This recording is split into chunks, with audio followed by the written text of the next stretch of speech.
Howdy, Joseph. Hi, hello, how are you? We heard the news, We're quite enthused. and the only thing to do What should we do? is strum this guitar And sing to the stars. and serenade you. Ooh.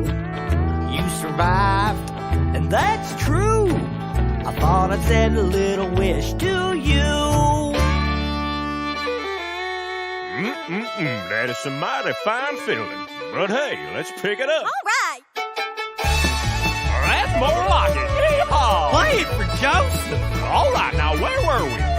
Okay, you're still standing, and that's pretty great. Joseph. You know what? You kicked its butt. It's time to celebrate. Joseph. Birds will jingle jangle. It's time to do-si-do.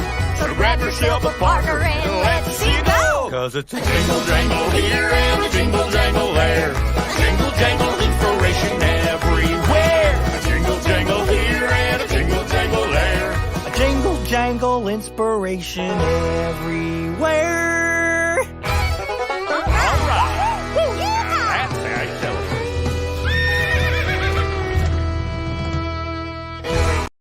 Joseph Jaffe is not famous. I'm kind of famous. I'm Jerry Springer. And Jaffe is no host. He'd be lucky to be in my audience, let alone on my show. Well, maybe he's crazy enough to be on my show. I take that back. And that's not a good thing. This is my best kind of show notes. We didn't touch one of them, not even one of them. I'm not sure which one is Paul Rudd and which one is Lane Green. Final card here is the ultimate outcome. Today is Take Your Dog to Work Day. Like Scooby-Doo. Without further ado, his debut. Sweet Caroline. Everybody say hello to Sammy. Is it not good? I'm just pausing so that you just are at the front of your seat. I'm so enormously flattered. Branding is not a bad blind date. I'm gonna have to take a picture of this. No, this is agape. This is love. I really enjoyed this. You did do your homework. You asked great questions. I'm flattered. Thank you. You just made my day. Look at you. You are insane. How did I do that? You're How did I do that? insane. You're insane.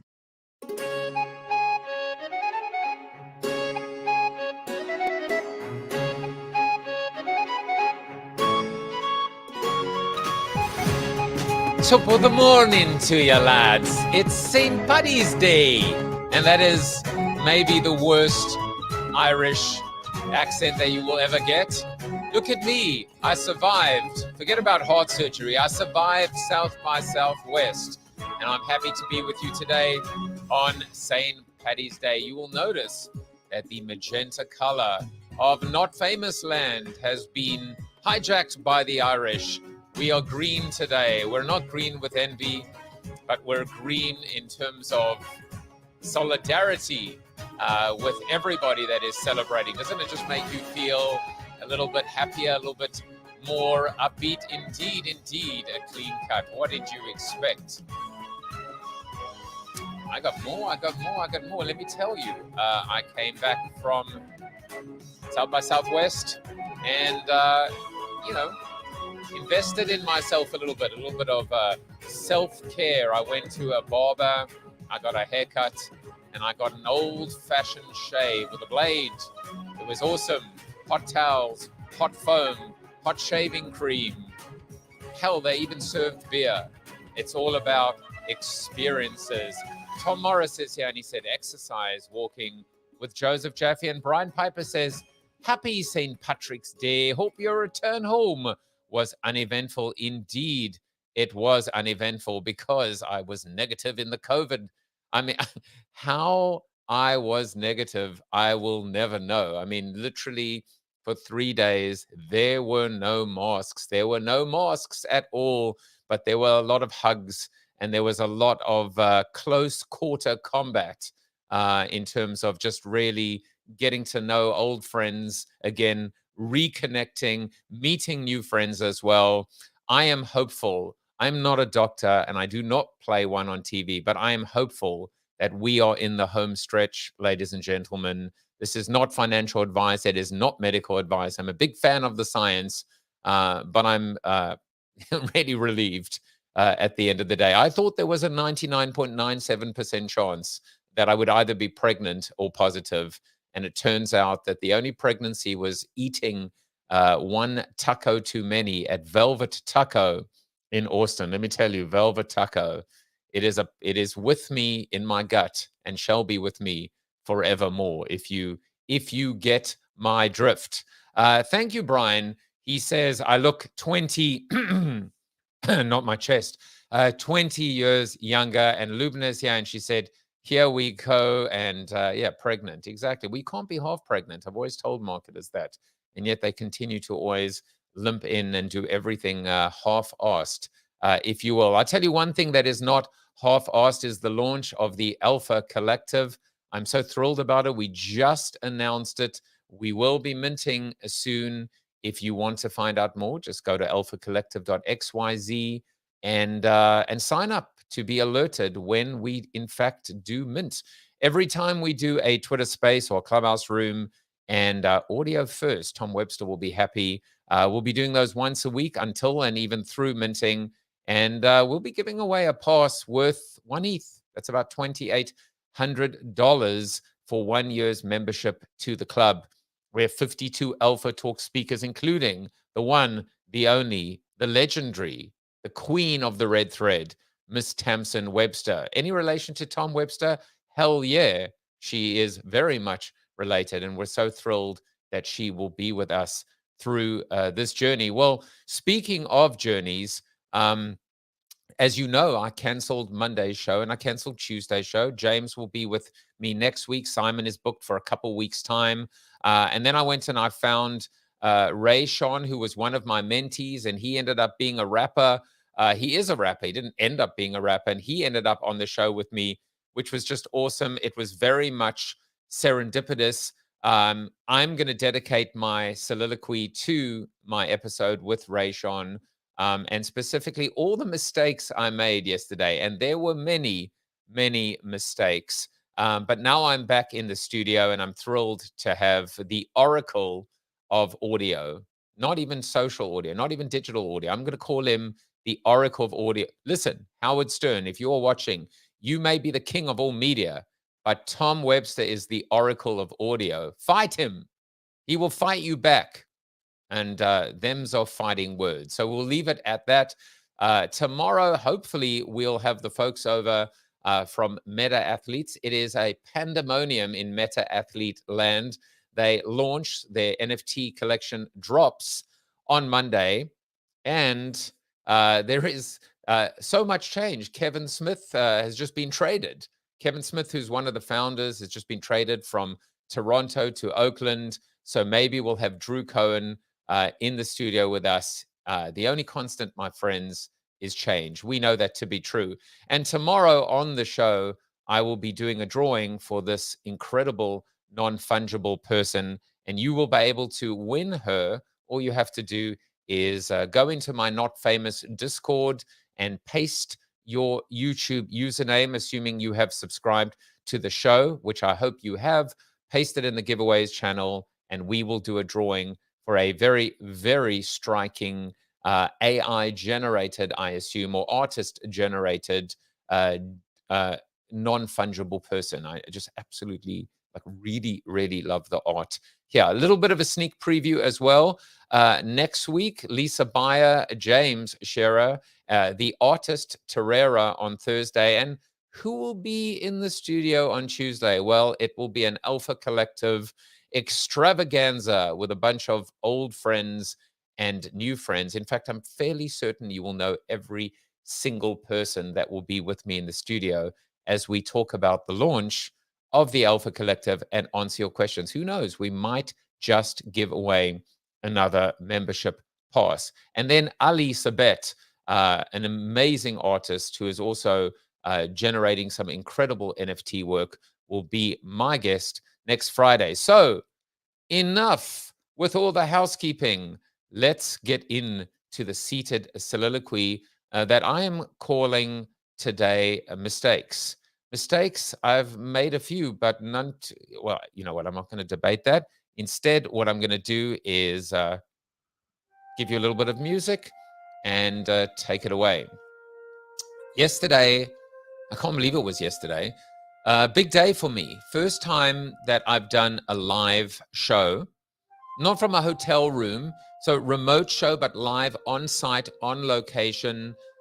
And I did it with nothing more than just my MacBook Pro. That was my goal, to show that you could actually do a show, an amazing show, with all the bells and whistles, and just do it with nothing more than a laptop, built-in speaker, built-in, microphone, built-in camera, etc.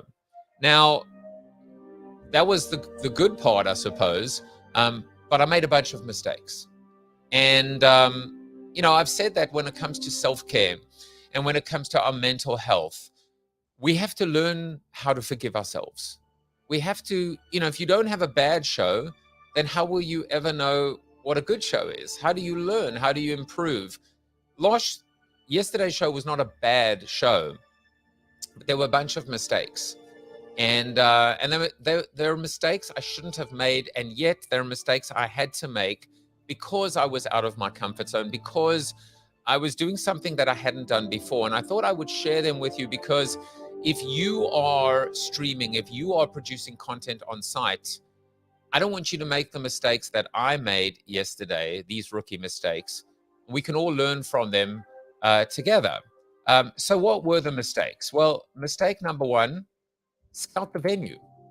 Now, I was going to do it at the pool. I had my shades, I had my swimming trunks. In fact, I'd even ordered 2 margaritas to arrive very strategically 20 minutes into the broadcast. What I didn't realize is that I'd actually gone to the wrong pool.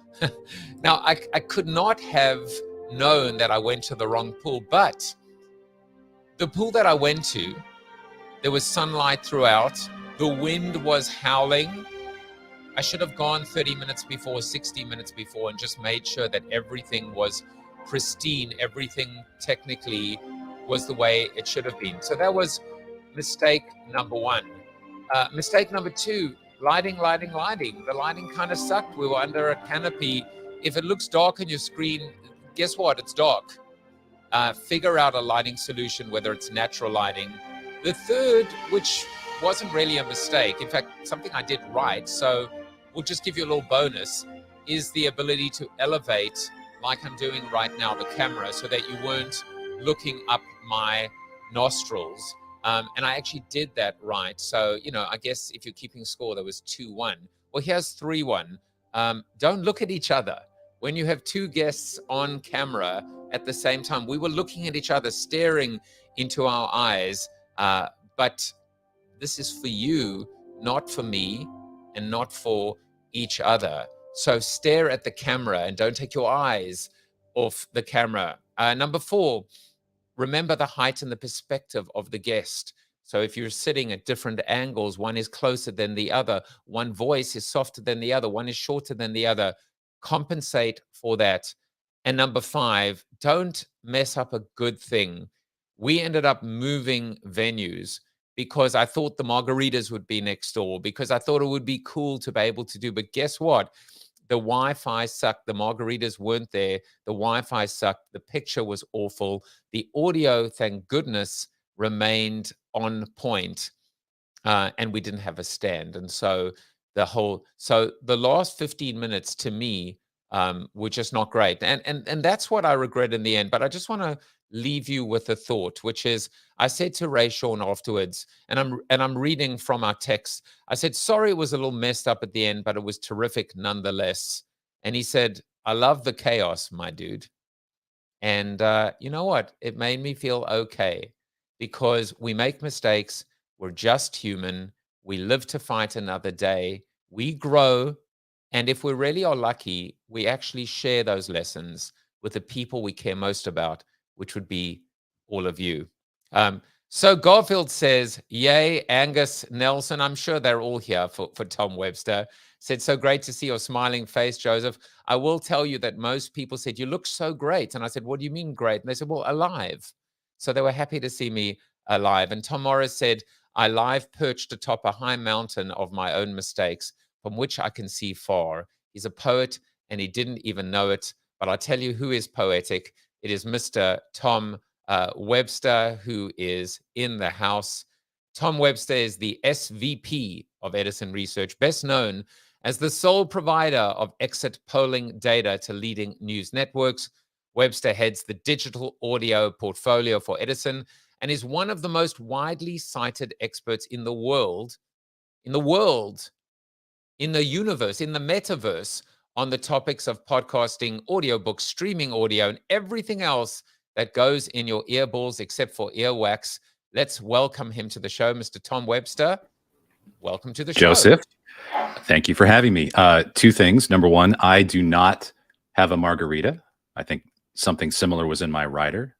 But I'm pleased to see that you did not return from South by pregnant, because some of us were concerned about that. So I'm glad that worked out for you. Well, you know, that little squiddle or squiggle above your head, could it be infinity sign? Could it be an alpha sign? Could it be DNA? Have we been able to impregnate me with a little not famous? Watch this space. But in the interim, we will focus on audio. How about that? And we will focus on debunking. There are so many misnomers and myths about the legend that is Tom Webster. And we will get to that. But first of all, Tom, happy Buzzards Day to you. We celebrate buzzards. I of course spend Buzzards Day as a family tradition with my family in Buzzards Day services most of the day, which let out around lunchtime. We'll be back for evening prayers after Buzzards Day, major holiday. I'm telling you, yeah, exactly. Well, you know, I told you there'd be some surprises, and I just wanted to be honest that for some reason, when I think of a buzzard, I kind of think of you. And so this was my rendition. This is my visualization of Tom Webster the buzzard, under the watchful control and eye of a Miss Tamsin Webster. Is this an accurate portrayal? Well, I think it's a testament to Tamsin's formidable powers that she was able to train a buzzard like that, because buzzards are, of course, notoriously feral. But the fact that she was able to do that, I think she's a powerful woman.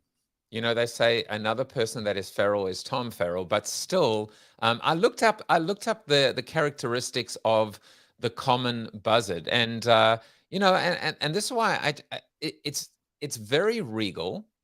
It has amazing wingspan. Buzzards are territorial birds, especially during their breeding season. They will fight with other buzzards in aerial battles, ferociously protecting their nests. And I thought to myself, this is Tom Webster when anybody comes near the audio nest. He puts them in their place, especially when they are spouting poppycock. So that's why I thought of a buzzard in only the best possible way. Well, I think the thing that I try to protect, Joseph, is the truth, or at least the truth as I know it. And so, yeah, I'll scrap a little bit about that, especially when people get our stuff wrong. You see, I knew there would be a connection back, and I also am grateful that we didn't continue the thread about your mating season or your breeding season. So we'll just move a little bit further. And here's something else that we've learned about you. The fun facts of Tom Webster, they just never stop. One thing we learned about you is that you once did a card trick for Paula Abdul. It was apparently so unbelievable that it was never repeated again, which is why you will not be able to share this card trick with us. But why don't you tell us about the card trick? Yeah, this was actually a few years before she went on American Idol. So I think she was so perplexed by the trick that I think she sat home for a few more years before she got famous again.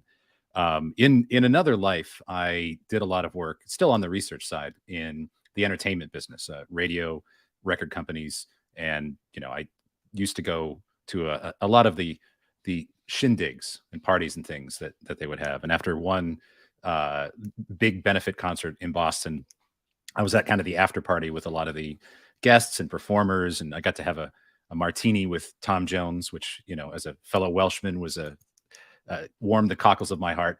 But I worked for a wonderful man named Frank Cody, who was very gregarious, the type of person who would introduce you to people that even he didn't know. And that's exactly what happened here. He went up to Paula Abdul and said, Paula, I want you to meet somebody. This is Tom. Tom does magic. Now, I didn't know he was going to do this at all. But I did, in fact, have a deck of cards. So I did a card trick for Paula. I do believe I fooled her, or she's a better actress than I think she is.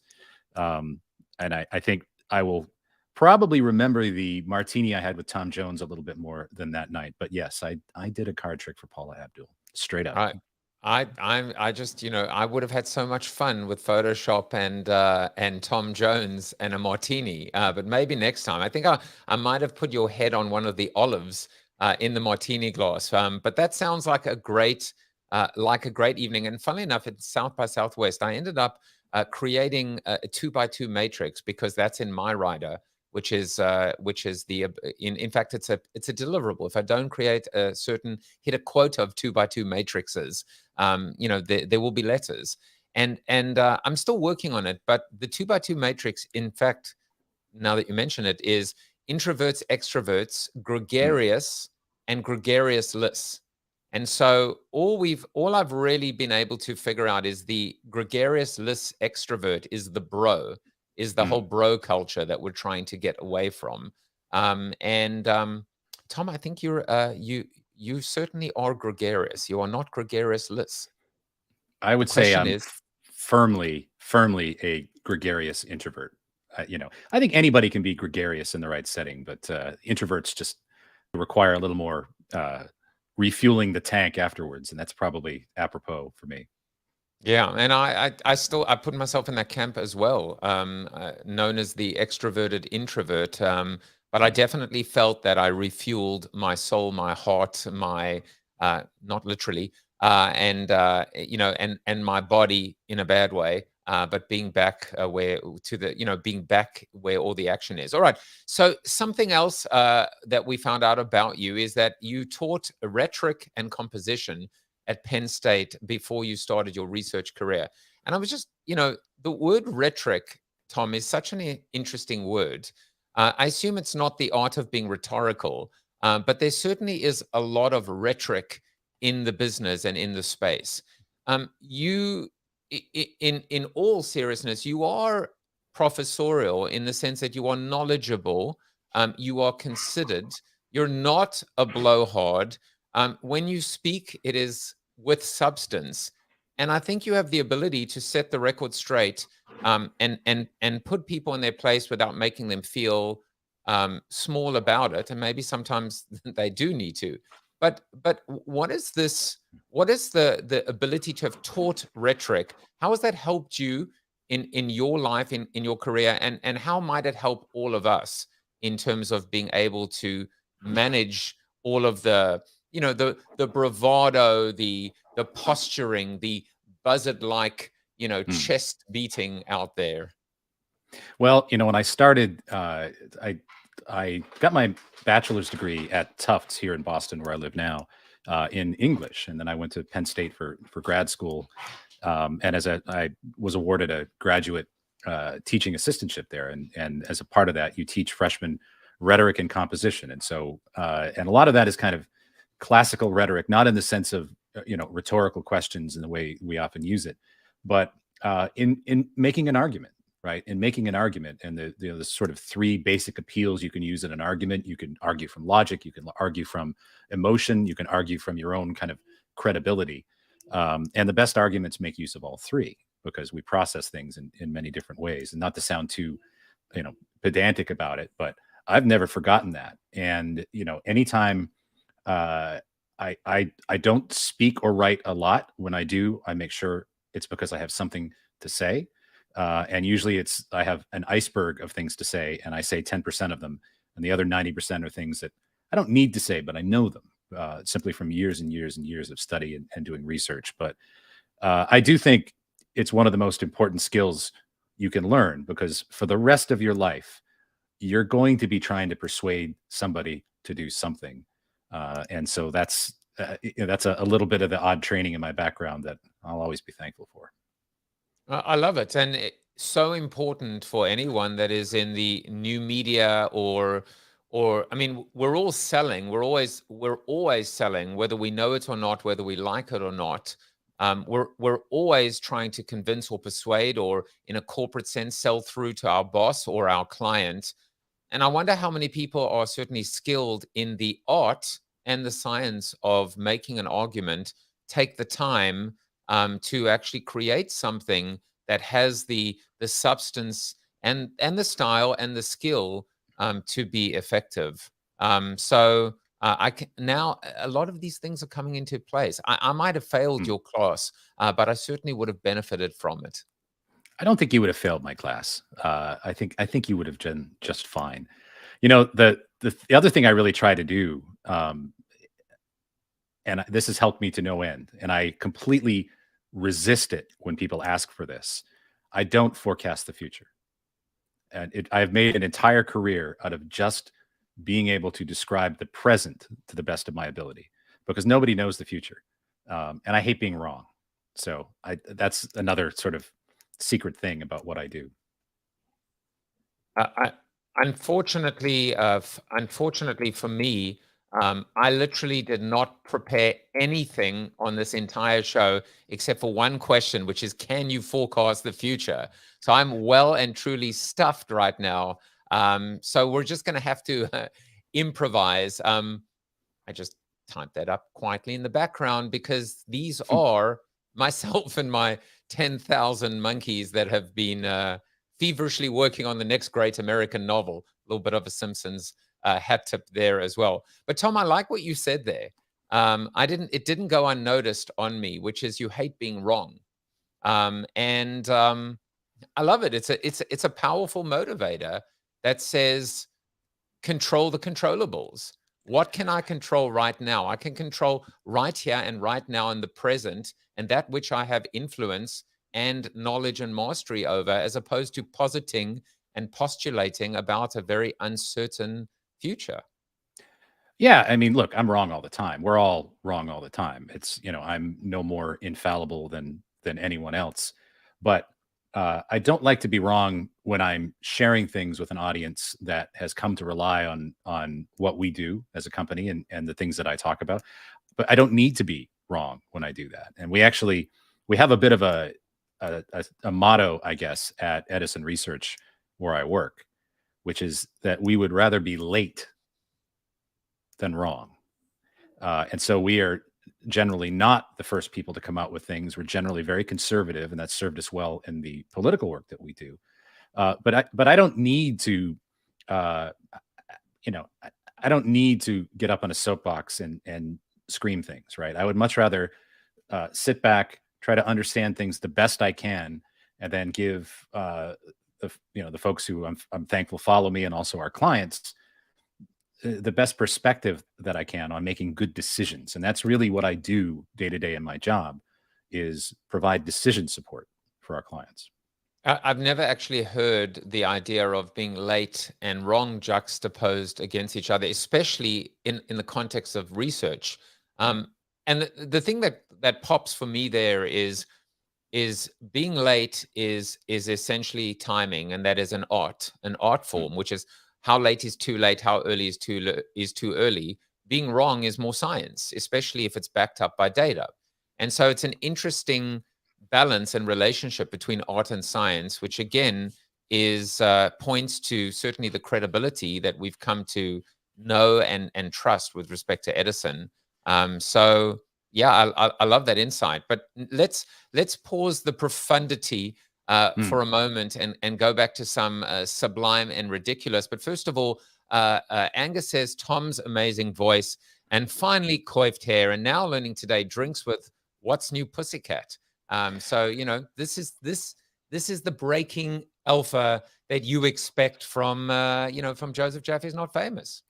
Actually, at the time, Tom Jones was at this event promoting his new single, which was his cover of Kiss by Prince. And that's one, I think time has gladly forgotten that one, but look that one up on the YouTubes, kids. It's I remember it. Breathtaking. I remember it well. You don't have to be.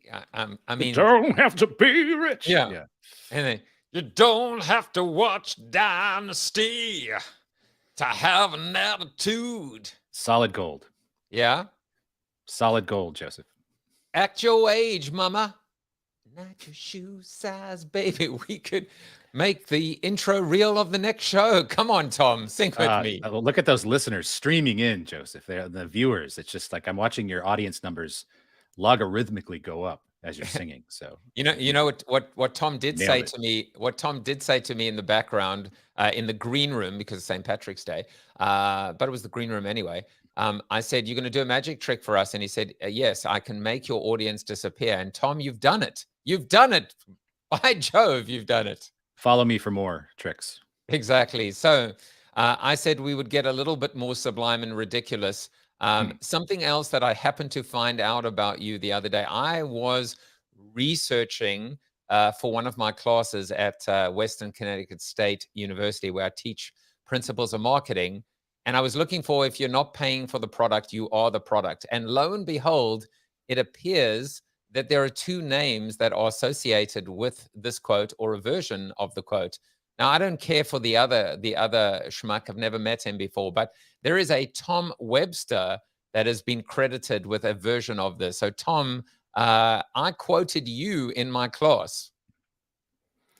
Well, that was a particularly quotable line, I think. I think I said that in a talk I gave at a now defunct conference, either Blog World or the New Media Expo or something like that. But look, it's true. It's why I perversely love paying for things.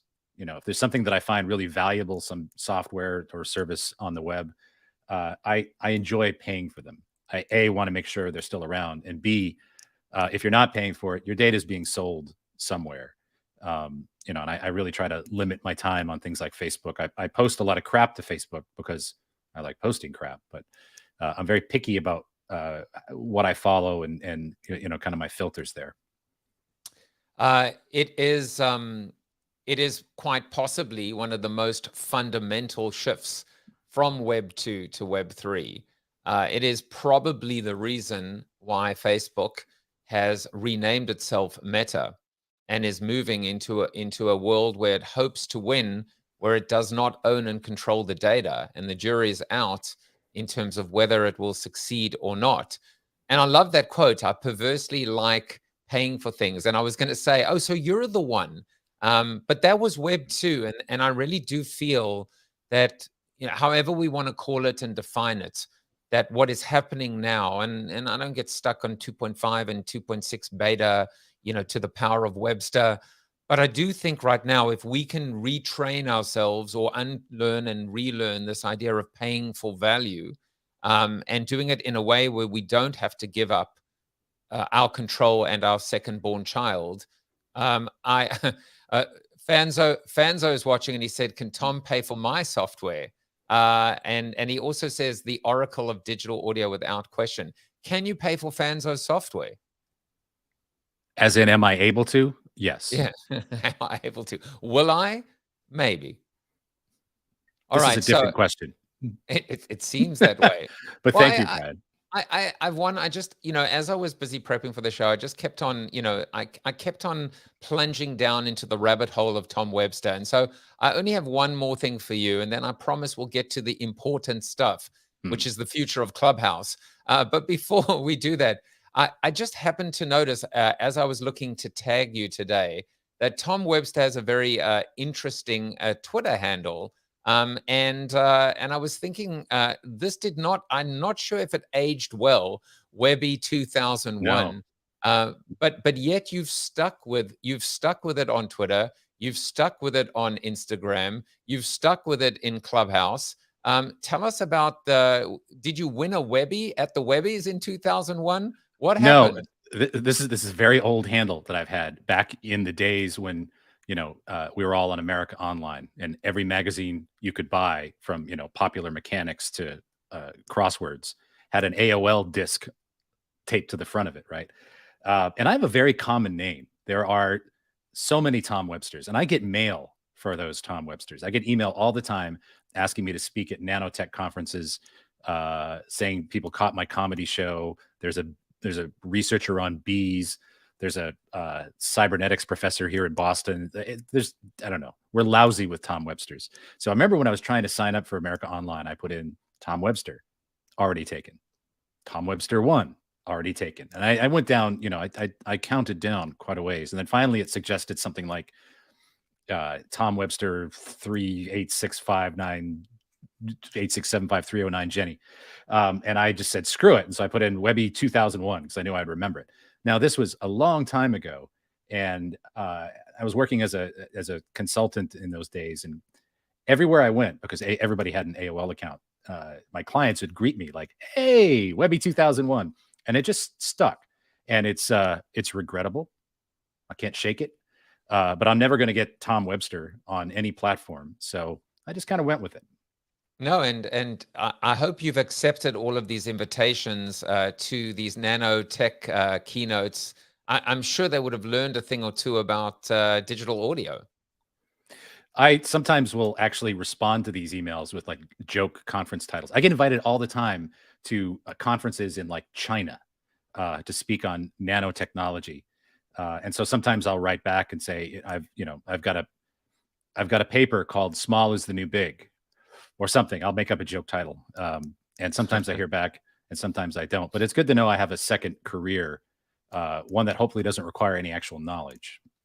Well, I have a feeling you won't need that second career because of everything that you do and where you sit right now in terms of understanding the power of the power of audio, digital audio, social audio, and clearly sitting still in this revival and it's not even a revival at this point. It is a domination in terms of podcasting and the power of podcasting. Our friend Jeremiah wrote this the other day. Quarantine was an opportunity for Skype and WebEx. What happened? And I wrote Clubhouse, Metaverse, Twitter Spaces, Zoom, et cetera, et cetera. I would love for you to share with the not famous community, our family, your perspective on where we are, the state of the union, the state of audio right now, especially preempting, the big event that will be happening next week, and then I'll kind of follow up with a few questions. Yeah, it's a super interesting time in the space right now. We have a large sample quarterly research project called Share of Ear that we have done every quarter since the beginning of 2014. And it's the only single source measure of all audio, online, offline, terrestrial radio, streaming, podcasting, wind chimes. If it goes in your earballs, we track it and kind of compare it against each other so that we can tell, what is increasing its share, what is losing its share, and why. How does that all break down? And since we started that project in 2014, we've also tracked the share of audio content in a few broad categories, but if we can lump them into two, there's music and there's spoken word. Music is mostly what we listen to. Most people listen to mostly music, right? Most AM, FM radio stations around the world are music stations. When we started this project, the ratio of music to spoken word was 82% of all of the audio we listened to as a function of time. 82% was music and 18% was spoken word. Well, now that ratio is 74 to 26, right? Spoken word's grown by more than 40% in just a few years. And that's not a ratio that you would have expected to change dramatically, right? But it has indeed changed dramatically. And podcasting has really been the driver for that. For many years, podcasting kind of crept along, gaining a percentage point or two every year. And then about 6 years ago, it really started to increase fairly rapidly. Some of that due to smartphone penetration.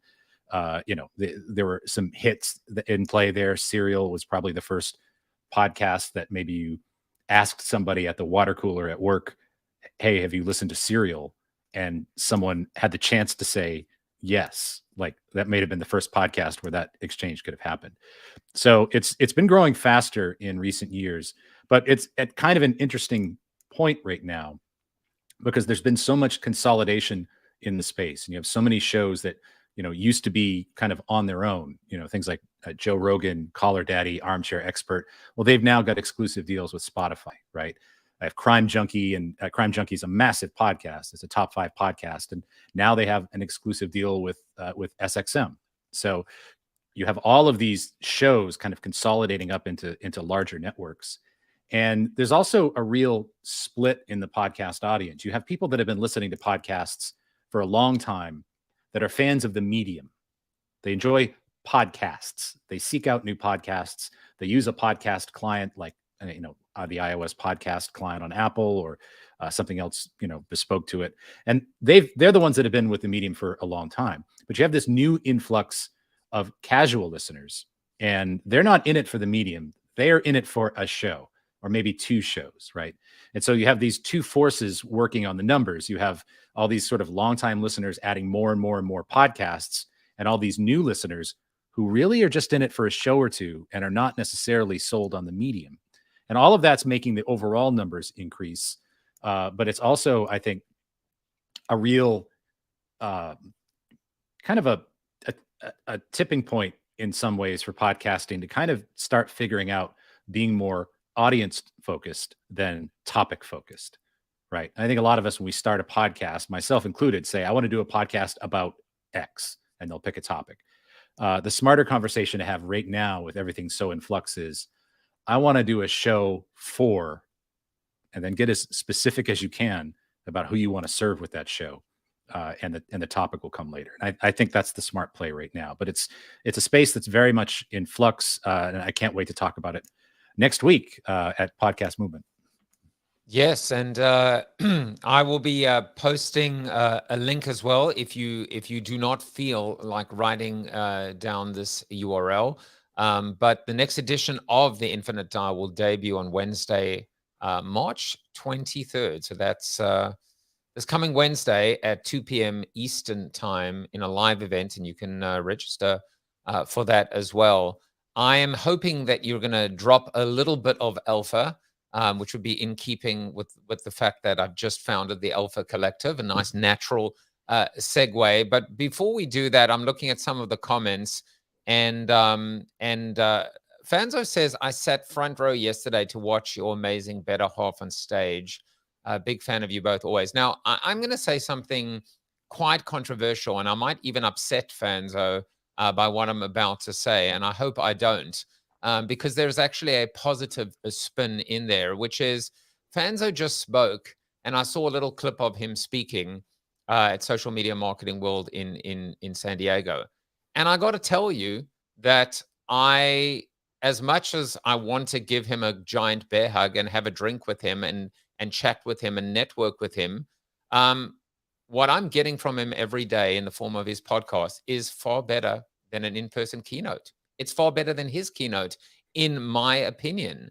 The quality of audio, the intimacy, the on my terms, the my time. It was a watershed moment for me to actually realize that seeing any human being, from Seth Godin to you name whoever is considered to be the best keynote speaker right now, running up and down and pacing up and down a stage with slides on either side. You know what? I don't see how that can be better than a podcast. And that share, it's not just share of ear, Tom, as you know, it is a complete captive audience, without. So I don't know. Fanzo may be hating me right now, but I got to say, I feel like his podcast is a far better product than anyone's keynote. I'm not saying his keynote, because he's damn good at that too. I'll tell you what I admire about Fanzo a great deal, because I know how much he has invested both in time and treasure in all of the tech and everything else behind the scenes to make that show work. Is that he's producing both quality and quantity. And I can tell you, I've done a lot of work consulting morning radio shows. I've done research on Howard Stern. I've done research on Elvis Duran and, a whole bunch, the Bob and Tom show, a lot of kind of big, nationally syndicated morning shows. And it takes a lot to do a daily show. It takes an enormous amount of effort and concentration and skill to pull off a daily show. And so I absolutely admire him for doing that, because it's not easy. I barely eke out a show once every week or two, and that's about the best I can do.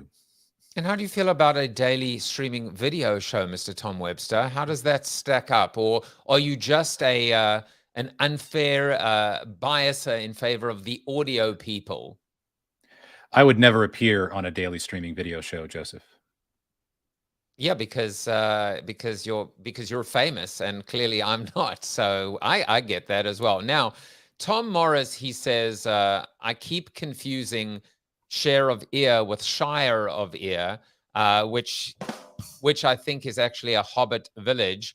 And he does say, though, in his defense, it is St. Patrick's Day. Totally agree about podcast intimacy.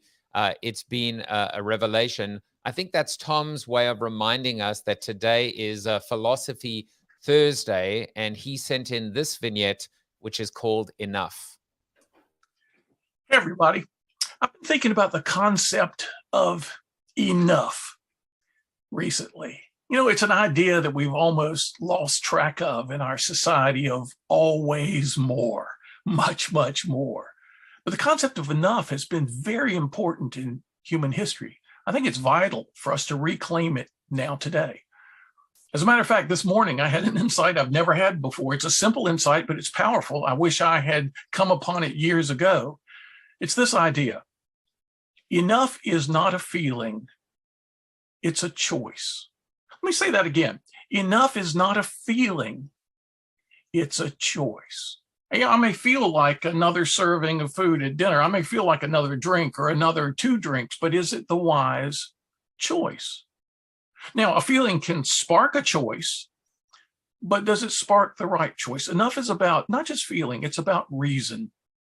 It's about deliberately making the wisest choice in the situation. It's an interesting thing. I was given a talk several years ago to a bunch of corporation presidents. We were in somebody's huge living room, and there was comfortable chairs and sofas all around. And I was sort of in the middle of the room giving my talk. And I mentioned the word satisfaction.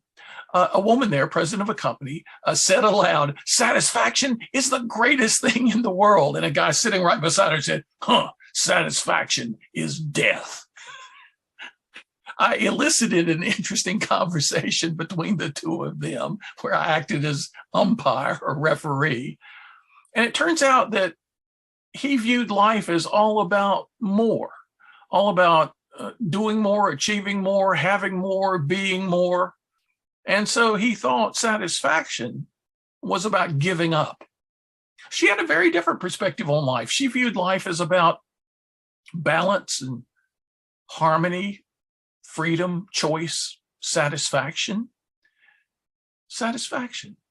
She believed satisfaction was not about giving up, but it was about not chasing needless things. It's a very powerful perspective. Now, I think of enough as a resource concept, and it's a limit notion. When we wonder about whether we have enough of something, we should always ask the question, enough for what? Right? Enough to attain the goal you're seeking, enough to support your family, enough to do the good you want to do in the world right now. Enough is always a resource concept. And if we ever feel like we need more of something, we should ask the corresponding question, more for what? Right? And we should reason with ourselves about that and get clear. We can have urges toward more that satisfy no genuine, legitimate desire or need in our lives once we reflectively consider it. Enough is a powerful concept. And as I said at the outset, it's not a feeling, it's a choice. But maybe I've already said enough. I hope I've said enough to spark your own thoughts. Happy thinking. I can't get enough Tom Webster. I can't get enough Tom Morris. I can't get enough Brian Fanzo. In fact, I've listened to every single one of his episodes for over 115 days in a row. So let's talk about when enough is enough. Tom, you wrote an article that said, "You're going to ruin Clubhouse. Now get off my lawn." And also in this this article, you also, I love this, discovered the word voluntold, which is not like Voldemort, etc. So you've been, I think, watching from afar, and I think you've been pretty much on point at every twist and turn. When I commented that comment that on Jeremiah's tweet, someone said, "No, not Clubhouse. Like Clubhouse is done, etc." Which, of course, they've been saying since the very beginning. What are your thoughts right now about not the future, but the present, shall we say, in terms of where this digital, social, virtual, however you want to call it, audio is going? So the kind of fundamental limiting factor of things like Clubhouse, to some extent Twitter Spaces, although Twitter Spaces can be a lot more kind of serendipitous. You can pull your network in a little bit better. Is the reliance on being live. And I have to tell you, from being in the business that I've been in for 25 years, people suck at live, right? Present company excluded. And there are some things that I do listen to on Clubhouse. I've listened to your show on Clubhouse many, many times. I've sat in on some of Fanzo's rooms. I listen to a room on Saturday mornings still at 9 o'clock Eastern called Trends and Weak Signals that our friend Mitch Joel is one of the panelists on. And there's a Podcasting Seriously Clubhouse room that Juleka Lantiga of LWC Studios hosts, and there you can find your shows, right? It's a poor potter that blames the clay, but generally people really suck at live. And what you're being asked to do in a moment, in juggling live content, in juggling guests, in attempting to moderate something in the moment, it is a skill, it is a craft, and most people suck at it. So the overwhelming and again, this may sound awful, but let's just say I have standards. The majority of rooms in Clubhouse, I think, are not that interesting moment to moment. Can things happen? Yeah, things can happen. But we're making decisions with our time all of the time. Do I want to listen to this hour show on Clubhouse, or do I want to catch up on the latest episode of Severance or something like that? Right? I mean, we're making those kinds of decisions all the time. And is there an audience for all of those things? Yes. But I do think there's a natural cap on it. And the one thing that I've always said about Clubhouse is that I think they needed to invest more in talent. They needed to invest more in shows, and they needed to invest more in schedule.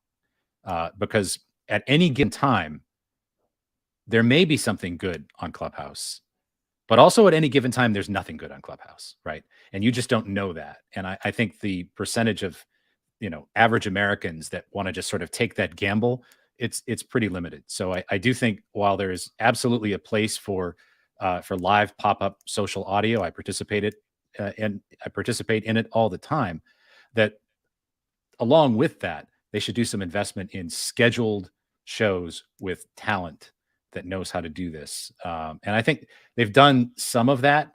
But look, Joseph, you've spent probably more time on Clubhouse than I have.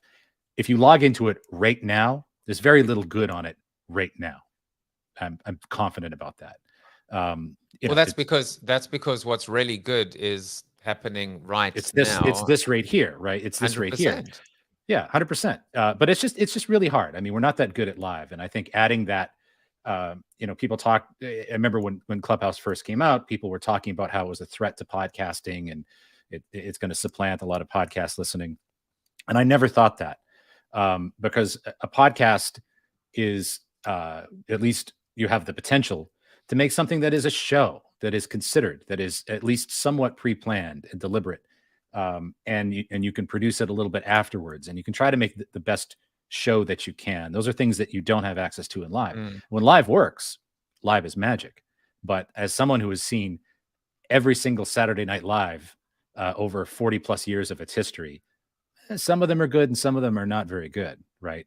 And I think that's the risk you take on Clubhouse, that you're just going to have a lousy show. And there are so many demands on our time and so many alternative things to watch and to listen to that I think ain't nobody got time for that. I love how you came in with a mic drop. Ain't nobody got time for that. Something that comes with live as well. Brian Piper said Jaffe coin today. Not that the show itself isn't enough, which is clearly telling me it isn't enough, but I'm trying to get as much as I can before you get in the top 10 and it goes to the moon. Flattery, my friend, will get you everywhere. I actually did include that QR code a little bit earlier, but you have 5 minutes to claim your Jaffe coin and cash it out and buy that Lambo that you always wanted, the Matchbox edition. The Matchbox edition. So there is your QR code. You know, as I was listening to you, Tom, I have to say that I smiled. I mean, you could see me smiling. It wasn't just my inside smile because, you know, to hear from you of all people that how people suck at live, and I'm in my third. It's probably the 2-year anniversary of the show today. I don't even celebrate anniversaries anymore. I think it comes from when you turn 50. You just like to hell with anything that could be called an anniversary, except my wedding. But you know, when I look at this, I decided to lean into live, and not to be complacent about it. And I think I'm doing all the things that you've spoken about. But you know, as early or as recent as 24 hours ago, I made too many mistakes to even mention, but it fuels me and it certainly, you know, makes me stronger. And little things like this, you know, the fact that I can have a conversation with someone who I'm getting to know, who contributes on the show, who's going to go ahead and, you know, and is just one 50th of a lifetime away from getting that Lambo, thanks to Jaffe coin. It actually fuels me, the fact that we can do something live with nothing more than just a MacBook Pro. So that does bring me to, we're almost at the top of the hour, but I always find a quote. And this is the quote that I found for you. By the way, this was another mistake I made yesterday, which is when I do my quote, what I actually realize, and it's very interesting, is that the quote itself has a very definitive shape because it's meant to be above the two of us now. But when both of your guests, I mean, when your guest, I should say, is right in front of you, you only have that. And so that didn't work either. So +1 for mistakes. But this is the quote that I found for you. So a more sensible thing, it seemed to me, was to go to Silicon Valley and be pushing on the technology companies to accelerate the use of audio and music in computers. And sometimes the quote itself is not as interesting as the person who said it. This was Thomas Dolby. So you know, I assume he was not the inventor of Dolby. No, No. but an incredible innovator nonetheless. And he was hyperactive, if I recall. So I think it brings us almost full circle, which is to almost say that we don't know what the future of audio holds, although Edison has a better and a much more considered perspective than you do, because they'd rather be late than wrong. But what we do know is that technology is going to play a role. And that's what Thomas Dolby was alluding to, that we actually can get better at discovery. We can get better at interactivity. We can actually make the live people suck. Actually, we'll never be able to make the people that suck at live do anything better, which is good for me. What are your thoughts on the quote, and maybe just some parting words in terms of how technology and audio can fuse together to create something that, you know what, video didn't kill the radio star, but maybe audio might kill video? Well, I think we're all going to coexist happily with each other. I don't think anything ever kills anything. Try to just bait you in there a little bit. Yeah, you tried. It didn't work. I think what gets killed are the things that are weak. But you know, look, why did people gravitate to Clubhouse? Why is Twitter Spaces doing well? Why did Amazon launch AMP? Audio is the quickest path to the brain. It's quicker than vision. It's quicker than any of the other senses. It's may only be by milliseconds, but you know, as humans, we have thousands of years of oral tradition and storytelling and being around the campfire. It speaks to our soul, right? It's instinctive.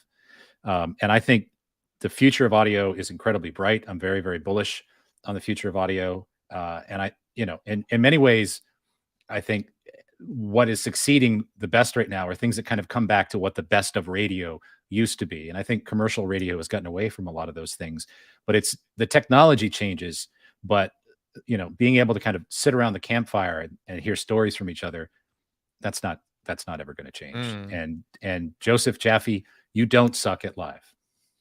Thank you. I'm going to take that quote and I'm going to bank it. Whether in fact it hits my real bank or not one day, I do appreciate that, especially coming from you. And I love that last quote, which is, forget about video killing the radio star, etc. What dies is the weak. And you can define weak however you want to. It can be the lack of innovation. It can be sometimes moving too quickly. It could be the fact that you just did not register. Look at that segue.